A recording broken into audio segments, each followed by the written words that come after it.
like glowing. If you're getting them, I'm getting them.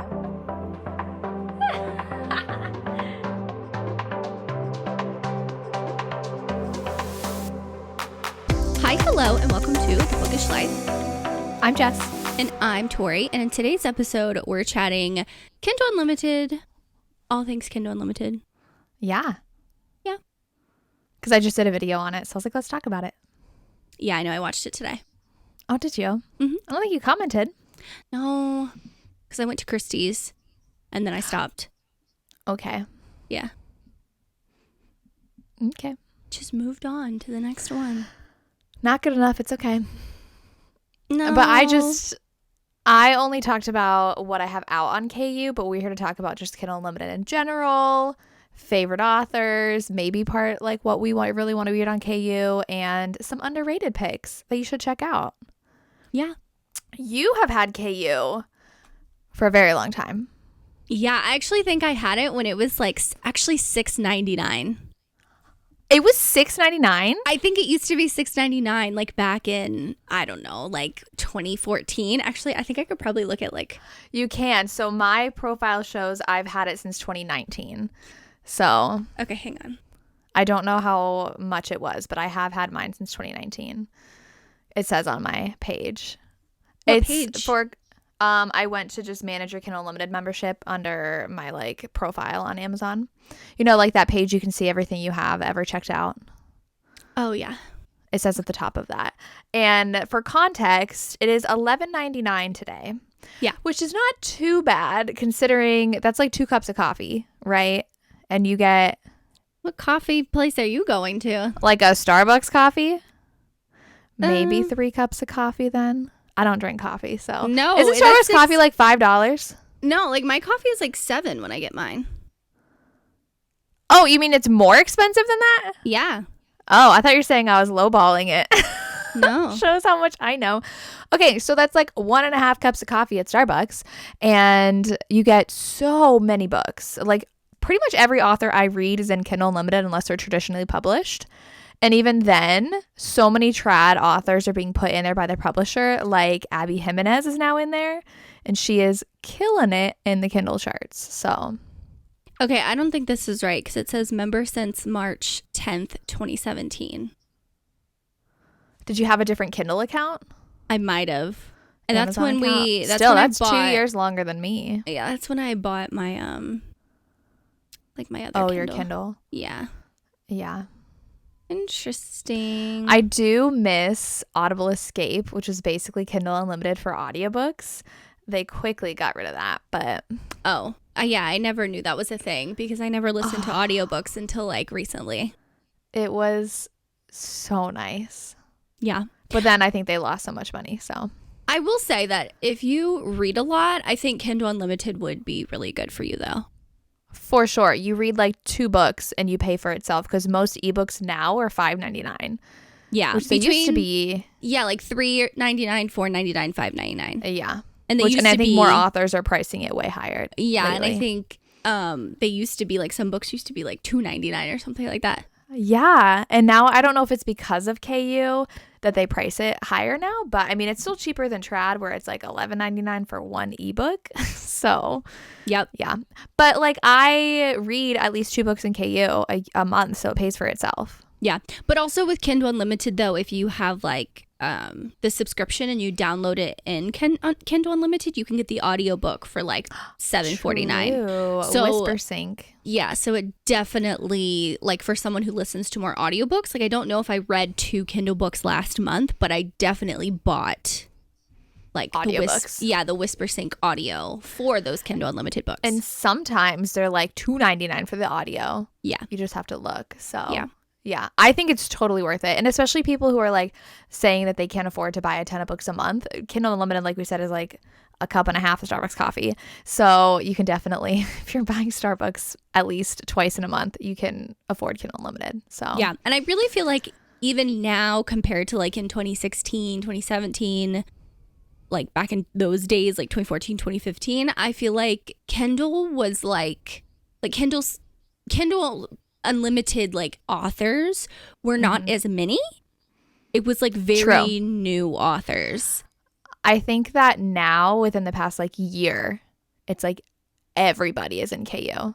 Yeah. But I think they make the most money that way. So yeah, I would love to see how much they make like comparatively, but at the same time, if you, depending on like what your audience is, they may not be able to spend like that much money on books, the amount that they read. You know what I mean? True. I And mean, you're that's reaching why- more people. Yeah, and I always say like Kindle Unlimited is definitely more like accessible because it's so well, like, I mean, it has gone up in price, but I feel like it is well priced if you read a lot.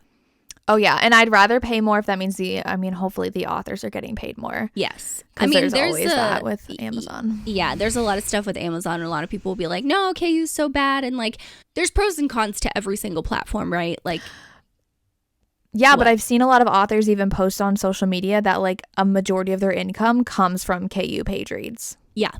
Yeah. So there was a point where I think like people were trying to like boycott Amazon. So they're boycotting KU, and authors are like, please don't do that. Like, this is where I make all of my money. So Yeah.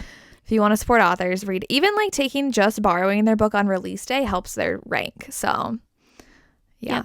Just little things like that. And you can take 20 books out at a time. It used to be 10, didn't it? And they gave us 20 now, which I feel like is still not enough because I'm always like, I don't know what to return. I want to keep it all because my sister gets one book because God. she has one of my old Kindles still logged into my account. So she checks to check out one book. But yeah, I'm also more willing to try new authors on KU because I'm not spending $6 on an ebook. I get to download it for quote unquote free. I know people hate when you say like it's free when it's in Kindle Unlimited, but like it's free to me because I only pay $12 a month. So it's basically like free to try new authors.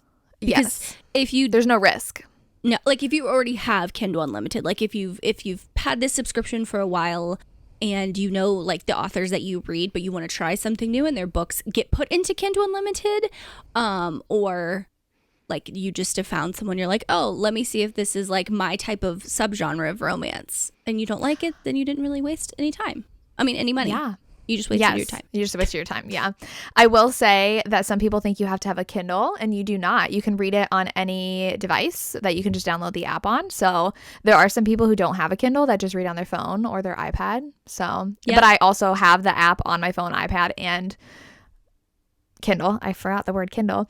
And they sync. It's not whisper sync because that's with audio, but like if I read on my iPad then I switch to my Kindle, it'll automatically jump me to the page I'm on. Yeah, you can click the sync button. Sometimes I have to like sync it manually. Yeah. But it's really nice. You can just jump between devices. What do you have out on KU right now? I feel like I haven't gone through because I did one of those KU videos a while ago, and either I read through some of those books or I returned them. So I haven't like done one of those like full like load my Kindle back up again. You know what I'm talking about? Do you not keep 20 out at all times? No. Oh my God. Not always. I do. So like the ones that I've had out for like at least 2 months, I think, is Where We Promise by Ashley Munoz, which you've read that. You still haven't read it? Listen to me, okay? Listen, there's no book audio 4 book. is coming out soon. I know. I have to read it in Hawaii. That's my plan. Oh, you're probably going to load up for Hawaii, though. Yeah. I do have Puck Block by S.J. Silvis, but I haven't heard like good or bad things. And if I haven't heard either one, I kind of don't really want to waste my time. You know? You're just going to wait. Yeah. Yeah, I'll just wait it out. I do have An Air Comes to Rise by that Chloe Penyaranda. Yep, that one. I have Blood Soulless by Bella Roth, which is book 2 in her fantasy series, because I've already read book 1. Is it Blood Mercy? Yeah, Blood Mercy is the first book, but I do have the audio for that because I think it was like super cheap during one Audible sale. I have another. Did you read All My Love by Morgan Elizabeth? Not yet, no. I need to. It's Second Chance. I know. So I know it's Second Chance, but apparently she has like a chronic illness, disability. Oh, okay. Yeah. That's what I'm so excited for. Yeah. Oh, I have to return a bunch. So I just read Falling by Willow Astor and Stay by Willow Astor through Kindle Unlimited. And I downloaded the audiobook for those through Kindle.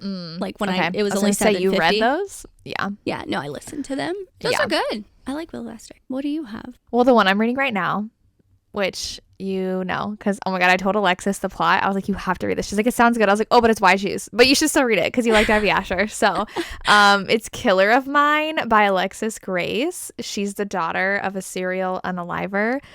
And she ran away and now she's a detective and she's helping the FBI try to catch her dad. But he's still killing people. And it's Hwy Shoes with the 4 FBI agents. It is.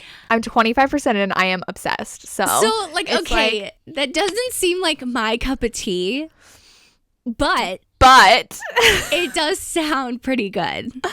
But it's only book 1, and I don't even know if she has a release date for book 2. Oh, okay.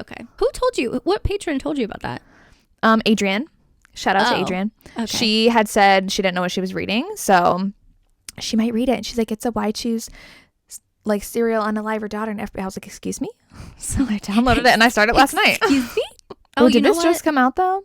Do you know? I think that's what you said earlier. Yeah, it came out in May. So I don't know when, if even the next book is close to coming out. But I just it's free to take out. So of course I want to take it out. Yeah, like why not? Oh, I just returned Tell Me How You Hate Me. I have that one out too. And I'm did you like it? What'd you rate it? 4 stars. Okay. The last time we talked, you hadn't finished yet, so. No. It's one of those things where, like, I'm not a huge hate to love person. Like, that's not my absolute favorite trope, but I really wanted to read this book. And it was really good. Like, I thought it was good. Okay. Yeah. The tension. Was there a lot of ice skating content? Actually, yeah, it was. It was, good. I don't know if she's ever written ice skating before or if she has, like, I don't know, like experience or not. I don't know. Yeah. It was just it was sometimes hard to keep up with. Like, I felt like she cut it so short, like the describing it. So it was hard for me to picture in my head. Oh, like you should know already, but like you don't know? Maybe like it was just such a short amount of time that she would describe them on the ice that it was hard for me to like actually visualize what was going on. If that makes sense. I feel like it would be hard though, because what if she's like, they did a triple axel, and you might be like, oh wait, what's a triple axel? Either one. Like I feel like she probably had hard.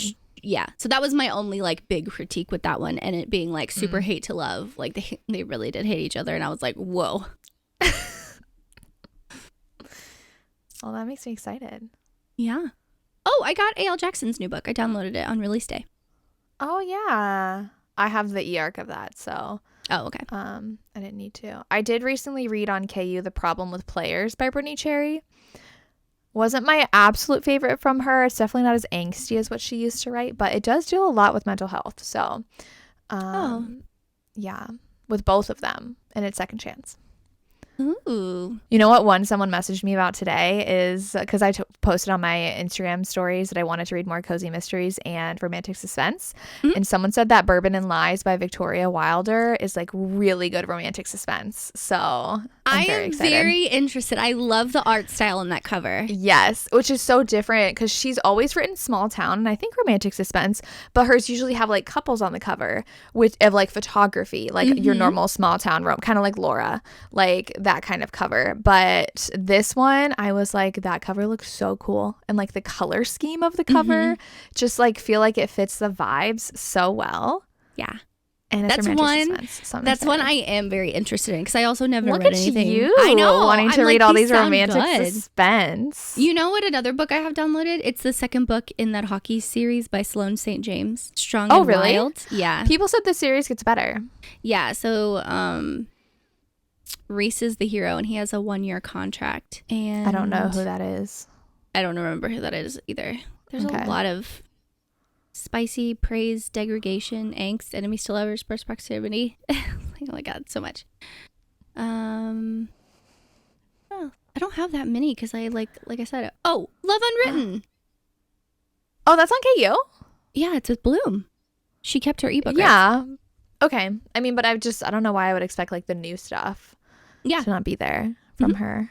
Okay. You know what we both recently read? I'm assuming you got it on KU, is The Veiled Kingdom. Oh, yeah, I returned that already. But yeah. Yeah. Oh, I'm looking at what I've returned already, too. Oh, no, I'm just looking at my thing. I do have Quicksilver by Callie Hart. And I will say, Amanda from Ginger Snaps Reads. Yeah. She loved this. Really? She posted on Instagram like this week a picture of like the book, and it was like a face did photo. Yeah, and she's like, this because is like I commented favorite. on her makeup. Her makeup looked really pretty. Yes, and I want to read this so badly. It's fantasy from Callie. Has she written fantasy before? I don't think so. Okay, that'll be interesting. I know it has 1,600 ratings already on Amazon. 4.8. Nah. Yeah. Oh, that's impressive. Okay, maybe I'll read it. Oh my god, 670 pages. Okay, maybe I'll put it off for a little bit. Okay, the FBI one that I'm reading is just 300 pages, so that's why I was like, I'll fly through it. So, I also, because of Adrian, have Graves by Caitlin Taylor, where have you heard of this one? Did I tell you about it? She ends up with both brothers. So I didn't know if it was going to be like a situation where she like hooked up with both brothers and chose one, but it's on the list as polyamorous. So it's like the one told the other one to like watch after her for him, and then she falls in love with both. And then I also have, why are you on your phone? My mom's texting me about dinner. Tell her you're busy. I did. I said text Brandon. God, sorry. Go ahead. I'm not sure if you have this one out, but Free Fall by Catherine Nolan, I got out. It's that Bodyguard. No. You told me about it. I know. I don't always download everything. You know what I do to scroll? I scroll on my first, my first page, my home page, because it'll tell me like people I've read before. Oh, really? Yeah. Okay, but also, you know what looks really good is Face Off by Chelsea Curto. They're both hockey players. I saw you talk about that in your video, and I actually saw someone on TikTok talk about that. So that's what you sent me. What is it called? Thread. Oh, yeah. That was her. She's been doing TikTok a lot. Yeah. Oh, okay. Yeah, she's doing like an experiment on TikTok where she's posting a bunch and seeing if it affects her sales. So, where do you see books? I don't see. Go to your home. I just see continue series you've started. Top picks for you. Yeah.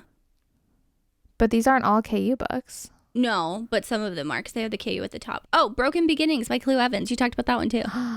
I'm so excited. And the next one's pink too. And you want to read that, don't you? Yeah. Oh, you know which one I do want to read too? I'm just going to download because I forgot to actually download it. Mine to Gain by Maggie Rodden. It's an ex-brother's single dad sports romance. Cool. Oh, an ex's brother. Sorry. Oh, okay. Ex's brother. Yeah. Unless it's like both of them are players. I don't have like the super most interest in sports romances right now. So it says, I only have room for two things in my life, football and my daughter, at least until my brother's ex-girlfriend shows up at my team's stadium needing a white knight. Interesting. I do have a lot of these out because I was like trying to see if they were on sale on KU. So, I mean, on Audible. So I would just like take them out on KU and look at the Whisper Sync price. So, do you have any that are underrated? That I have downloaded? I mean, just in general, like recommendations. Oof. Let me think about it. Hang on. Let me go to my Goodreads. That's usually. Oh, it's not really like underrated to everyone, but that Maggie Gates book, Downpour. Oh yeah, that you really liked. Yeah, the Distillery. Like, I'm gonna see if she actually has good books because we see her everywhere. Yeah. So that one was a social media influenced. Yeah. Read. I would say Requiem is definitely underrated by Callie Hart. I got that on KU and that was so good. The trope I can't tell you, but yeah. Nikki Castle's in KU. All of Nikki Castle's stuff. Yeah. I just feel like a lot of what I read isn't underrated. No, because like I'm very picky now with the books that I read. Yeah. Yeah. Because I don't have and we've talked about this, I don't know how many times, but like I don't have time to read that much anymore. So busy. It's just so busy. Literally this week was not my week, okay guys? Like this has just been I had all these reading plans and they just Missy had to go to the emergency vet, but she's fine. She was acting like her normal crackhead self in bed before I came up here. She's back to being like demon girl rolling around and trying to bite Brandon's arm off, like nibbling and doing all those things. So but Lucina Connie, The Brightest Light of Sunshine. Yeah. I thought that's not really like underrated though. Doesn't everybody read her? Well, like it's hard. Okay, like what do you consider underrated? Like underrated with in my friend group? Yeah, I'm the only one who's read those. But I see her books everywhere. Yes. So, but none of your friends have read it.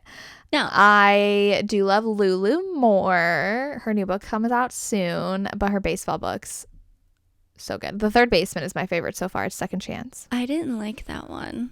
Well, that's a you problem. Okay. I loved it. And The Shake Off was good too. Ooh, you know what was good? Skeletons of Society by Marie Maravilla. Oh. It was a mafia one. I liked it. I gave it 4 stars. Yeah. I need to continue the series. Not that I will remember. Oh my gosh, I'm back into December now. I don't read. I mean, if I read maybe like 2 a month, it's not that much to go through. Yeah. Oh, Sadie Kincaid. She's pretty popular though, but I do like her mafia stuff. Alora. She also just announced her new series and all the titles. Yeah, and she is for sure not underhyped, but no, I was just mentioning her because I was scrolling. Yeah. There's so much I haven't gotten to read that I've had to return. Yeah. I just feel like my TBR is so long for Kindle Unlimited. And if I download a whole bunch of books that like recently come out and they're not like talked about by like my friend group, like how it is, or I don't see really anyone talking about it. Like the Maggie Gates book, I saw that everywhere. And I was like, you know what? I'm going to try this. We'll see if it's actually good. And it was good. But like none of us have read it, like of your friends either. No. But like all of social media has, it felt like. Yeah. Do you say Ashley Munoz is underrated? Kind of. Yeah. But yes, Ashley Munoz's Motorcycle. I feel like she's just gotten more popular with that series, but I do like it. Devil of Dublin by B.B. Easton, which you didn't like, but I loved, is on KU. So. Oh, okay. So we did talk about Cleo Evans and her romantic suspense book, but she writes a lot of things, okay? The 3 Fates of Mafia series, I read 2 out of the 4 books, and they are so fun. But are they like monster? Yeah. So I read the second one. You can read them out of order. I read the second one, and he's a dragon shifter, like true dragon shifter. And when he, like, there's scenes of just him being normal, but there's scenes when he shifted and he has 2 peepees. I was like, wait, so it's like as a dragon, yeah, he like shifts in, but it's also polyamorous because it's with like the bodyguard, her, because she's a princess, like a mafia princess that was married off to like another guy, like to him, the main guy, and her bodyguard went with her. Okay, but they're human and he's in dragon form. For a time being, like it's a tiny part of the time. Okay. It was very interesting. Okay. And then I read the female one, and that one actually has more like suspense elements to it. So it wasn't my favorite. Oh, really? Yeah. Like there was like trying to figure out like this is like little mystery thing, like who's doing all this stuff. Yeah. Speaking of dragon shifters. What? The Dragons of Ember Hollow series by Tessa Hale is so good. Oh, yeah. And I get a lot of my wide shoes from KU too. So Bonded by Thorns is not very underrated. It's super popular, but by Elizabeth Helen. It's a Beauty and the Beast kind of retelling where she ends up, and they're like the 4 princes though, and she ends up with all of them. So. Okay. I just don't read as much KU anymore. I know. I don't. Like if, okay, we'll talk about this, like us underrated books, but like any author that's like your go-to on Kindle Unlimited. I mean, everybody's on there. So like Elizabeth O'Rourke's on there. Always gonna read her a new one. Laura Pavlov, Catherine Cowles, Rena Kent. I have her new one out with this Amnesia, which I'm gonna read. I have Karina Halley's new one out because sometimes if I even get like the arc and I don't get to it before release day, I'll just take it on KU so I at least know I'm late, but hey, you're gonna be making some money off of me reading it in KU. Yeah. And I did read When the Moon Hatched on KU. Oh, I did do that too. I listened and read. Tal Bauer, he's on KU, but my favorite is the rest of the story. I read How to Say I Do, and that one was okay, but I love the rest of the story more. Oh, Samantha Young. Marina Vivancos is an author that's on KU, and her books slap. Like, they're really good. How many have you read? I've read 3, 2. Most of hers are only an ebook, right? Yeah, she's starting to do the paperback or whatever of some of them, like making him paperback, like you can purchase it. But she writes like super emotional, like you really get attached to these characters.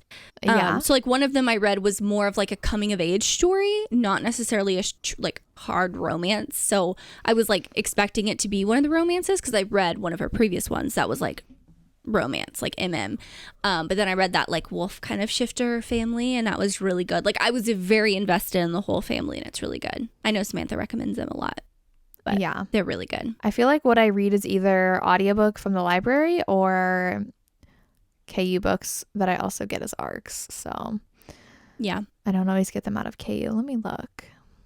Nikki Castle, I mentioned her. KK Allen has good small town romances. Firefly Effect was her romantic suspense, her new one. That was really good. Jennifer Chipman is in KU, and I just read her space romance, and I really liked it. And she has is she? Spookily Yours. Spookily Yours is in KU? I thought so. Oh, I saw you read the paperback for your vlog that you Yeah, did, 'cause so I I just had it. assumed. Yeah, I just assumed that it was only No, paperback. I did it for the aesthetics for the video. Oh, excuse me. Yeah, she's in KU. Oh, I want to read that one this fall. Definitely read it in the fall. It is so cozy. Like they go to like a little like fall festival, and it's cute. Oh, QB's in KU. Yeah. So is Ava Hunter, which is another small town romance that is so good. And Elsie. Oh, yeah. I love her stuff. Yeah. Taking it back. Mila Finelli. Yeah, every indie author I read is in KU. Every single one. So Yeah. I'm just listening off my favorites. The only books that I actually like will purchase, and I say quote unquote purchased, are like free ebooks. I know. I don't remember. So the only time I also do that is if I'm hosting a giveaway for like release day. So I'll sometimes do that for Catherine's books, where it's like, if you don't have KU, like I'm in my stories, I'm giving away 2 ebooks, and I'll just like gift them from Amazon. But no, I don't think sometimes. So will you buy an ebook for 99 cents, even if it's in Kindle Unlimited? Or no. Sometimes I will, just in case. Like they leave KU. So if it's a book that I'm really interested, or a book that I loved, I'll go ahead and read it, buy it. No. Nope.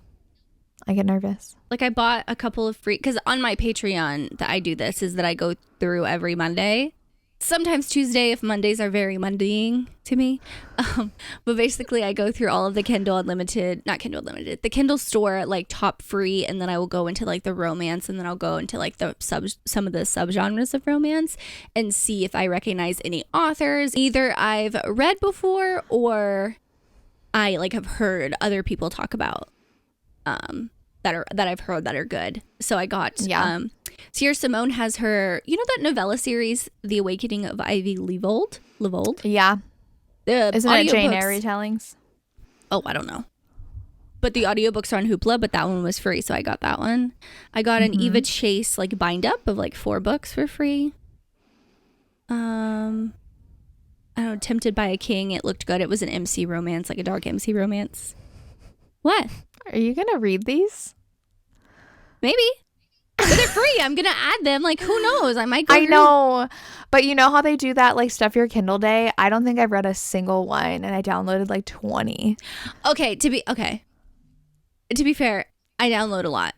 Okay, but I don't actually read them. Okay, yeah, I haven't read any of those. But on a rainy day, who knows? I might pick them up, and that's why I add them. Okay. Okay. It doesn't waste space. It's just like in my account.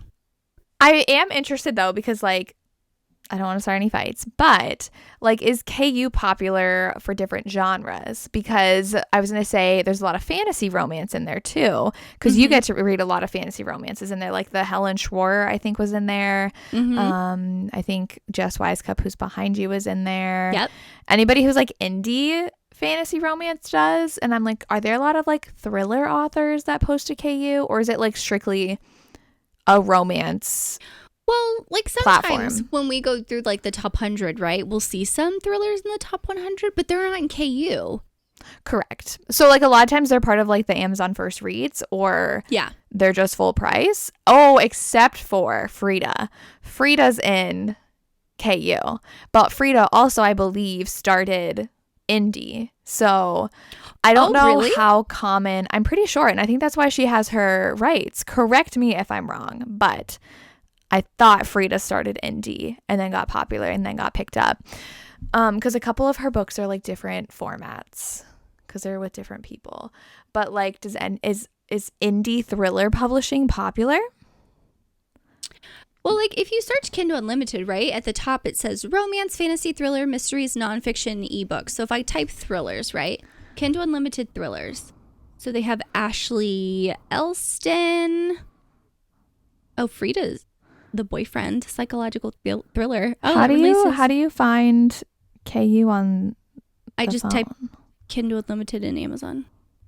Oh, okay. I just hate their app so much. Oh, there it is. I don't know. Okay, so Ashley Elston isn't in KU though. Why does she show? Oh, is that a sponsored post? It says hers is $15. It's not in KU. Oh, sorry. Oh, that's just a bestseller. Oh, sorry. Yeah. But all the Frida books, Jack Slater. Oh, but you know what? Like Mia Sheridan is in KU. Yeah. But I also think she's with Montlake, isn't she? Yeah, because hers are read and listen. Oh, The Housemaid is Watching is in Kindle Unlimited. Yeah, all By of Frida's Frida. are. I didn't realize that. Yeah. No wonder she's always at the top. I thought people actually like bought all the books paid by full like 12 price. Yeah, no. $12.99. Oh my God, then she would really be rolling in it. But no, I do think that's part of why she's popular. I mean, my library has all of her audiobooks, but Karen Slaughter is in KU. She's a pretty popular one. Yeah. And we're not hating on thrillers. We're just genuinely curious. So please don't. I will say they do have a decent amount of historical fiction in KU. Oh, really? Mm-hmm. Like popular authors? I don't remember. I just have recently, like before, I used to read some.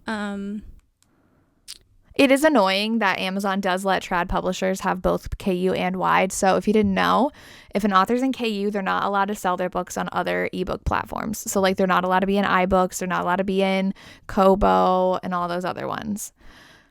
Publishers can. They're allowed to put their books in KU and anywhere else they want to. I did not know that. That's annoying. Yeah. The Song of Achilles is in Kindle Unlimited. Oh, really? Mm-hmm. Oh, tell me why a Megan Quinn ad just showed up when I'm looking up historical fiction Kindle Unlimited. Is Song of Achilles historical fiction? No, it's more of like a retelling. Yeah. But I mean, if you think Greek mythology is like actually like it happened, I don't know how many years ago, then maybe. Yeah.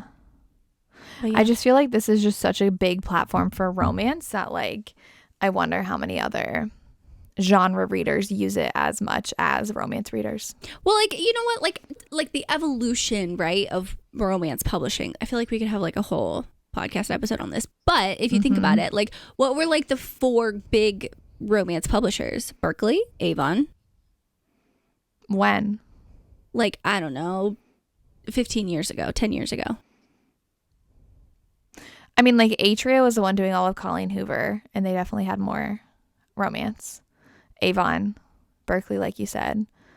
And I mean, like the other, like St. Martin's Press. But then if you take that, so you have like 4 main ones that we can think of, right? But if you take that, how many actually romance books did they release every year? A lot? They did? Yeah. Well, because I feel like no one really talks about a lot of like older, I mean, okay, maybe I'm yeah, they do. Wrong. Okay, I just feel like comparatively to trad published romance and like KU published romance, I feel like it's so much more in KU. I mean, anybody can publish, right? Anybody can independently publish. And I do think that there was a big boom of independently publishing in like 2015 and like from like 2010 to 2015. And then a lot of them did get picked up. And now I feel like we're going through that same cycle again where there's just so many people independently publishing and now they're getting picked up again. And I feel like we're just going to keep on seeing that cycle. And then like soon, 5-10 years down the road, there's going to be tons of people doing their own independent publishing again and then possibly getting picked up. So I do see that cycle, but I mean, independent publishing is definitely much more feasible now because there's so many people in the industry that like you can hire independently that I feel like was not as common 10, 15 years ago. So like you can hire your own dev editor, developmental editor, proofreader, all that. And I feel like so much more goes into it now than it used to be. So like really anybody can do it and put out a quality book.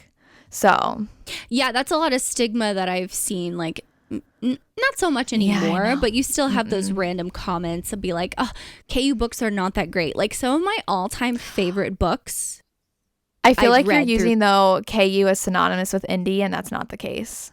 They say that about indie books, not KU specifically. Well, yes, but a lot of indie books just are in KU. Yeah, but like a lot of people do really look down upon independently publishing because they say it's not good. And I feel like that's mostly coming from outside of the romance community. Well, yeah, but I just feel like that's not true because you could take like any thriller. Like Frida, she started as independently published. Isn't that what you said? And she's like, I would say like one of the best thriller authors out there. I don't know how people would feel if you say she's the best because there are a lot of people who hate her. I would say most successful. She's always number one. Like people I know, but there are read people who like despise her book. I mean, it's the same with Colleen Hoover. Like she is without a doubt one of the most successful romance authors, and people despise her. But I feel like the bigger you grow, like people despise Sarah J. Maas. Like you're gonna have haters. So yeah, I just don't want to get yelled at for saying Frida's the best because people have very strong opinions about thrillers. That I don't know shit about thrillers, okay? But she is one of the only thriller authors I always see in the top Kindle stores. Yes. So that is my observation. I'll say that. That is just my observation. These are just our opinions. But I feel like the only mean comments we get are about when we talk about thrillers. So I just want to put that out there. We're not being mean. We're just chatting. But I will say independently published, like specifically romance books, literally I've read a lot of different genres in my life. Maybe not so much as I have romance, but I have literally found some of my all-time favorite books. Oh, yeah. From like Bethany Chris. She wasn't actually in KU for a really long time. I don't even think she is in anymore. But those were the only books that I would ever purchase back in the day. Because I was like, I need to know what happens in this series. Like I have to know. Like I'm invested. Like that would be my one splurge for $3.99 for her ebook when it came out every single month. That was my one purchase. But yeah, she's one of my all-time favorite authors. Indie romances are so good though. I feel like you get a lot more people willing to take risks with indie romances too. So like some of my favorite like super angsty and just like so different come from indie romances. Well, like I find it interesting. Like when we talk about angsty romances, we love like the emotional roller coaster you go on, right? Like jerky. I mean, like look at Jessa Hastings. That is the most. That's what I was thinking. Like toxic relationship, second chance friend group I've ever read. Like one of those. And she blew up, and she did it all herself. And she got picked up because of it. Not just in the U.S., but across the world. Yeah. Chloe Walsh. Oh my God, those books are emotionally. I feel like more Look of like at the fanfic too. Like these people. Like I feel like publishers are finally picking up on that part of it, of independently published. Yeah. Because they used to, I mean, like Colleen Hoover can be definitely emotional, but I'm talking about these longer books that really drag you through the mud and like still give you an HEA at the end of the book. Like those are getting noticed. More. Like Unsteady by Peyton Corinne. Same thing. But again, indie turned to trad. So. Exactly. Yeah. So yeah, this was a fun episode. Okay. If you're listening on Apple Podcasts or Spotify, leave us a rating. Tell us what you thought of the podcast. Oh my God, that took a while to get out. I feel like we haven't filmed in forever. I know, and I'm too busy thinking of an emoji right now. I can't do a knife again. Oh yeah, what is the emoji? What emoji? Oh, what are you currently reading? Cross the line. I'll leave a race car. Yeah. Even though that has nothing to do with what the episode's about, but we've already used up my themes for the day. So okay. Cheryl did a knitting ball. I appreciate all of you that left a knitting ball, yarn ball on our last episode. Thank you. There were a couple people. I was like, of course Cheryl would do that. It was so cute. I appreciated all the yarn balls left last episode. Do Formula One. If you haven't read Cross the Line, it's coming out on the 16th actually. Oh yeah, and you like it? Oh my God, it's so much Formula One. I love it so much. It's definitely reminding me of a Lauren Asher book. Like if you love Lauren Asher books, you're gonna love this book. It's not KU, so it's nothing to do with this episode. But you know. Oh, so sorry, it's not in KU. Actually, it's not. I'm sorry. It's okay. Lauren Asher's in KU. Go read her Formula Yeah, go One read. series. Yeah, Lauren Asher. Oh, that's another author I will read because she's in KU, which I already talked about. Love and read. Anyway. Thank you so much for listening. We hope you enjoyed our Bookish Life, and we'll see you next time. Bye. Bye.